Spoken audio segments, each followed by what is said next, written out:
இப்போ வாங்க அம்முக்குட்டி என்ன செய்யுதுன்னு பார்ப்போம். பார்ப்போம் வாங்க வாங்க வாங்க வாங்க வாங்க அம்முக்குட்டி.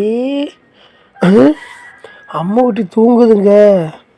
அம்முக்குட்டி வா அம்முக்குட்டி கொஞ்சம் சோறு போடு. சோறு போடு இது போடு பேக் அம்முக்குட்டி கொஞ்சம் சோறு தானே அம்முக்குட்டி கேட்டேன். சோறுல ஒன்றும் வாய முடிட்டு வெளில எங்க வீட்லயே உட்காந்துக்கிட்டு தண்டை சோறு திங்கிற சோறு போடுறேன்.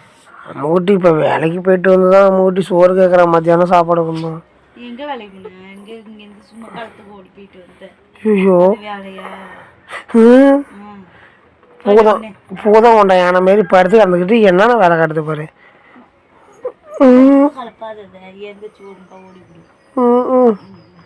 பாருங்க மக்களே பரங்கிக்கா மண்டைய பாருங்க.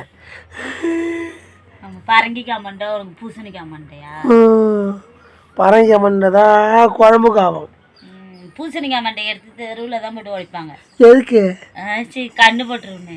ஏன் கண்ணு போடுது பாருங்க. ஏற்கனவே பூசணிக்காய் இங்கே தான் உட்காந்துருக்கு. திஷ்டி மாரி ஏற்கனவே திஷ்டி கழிச்சாச்சு பாருங்க.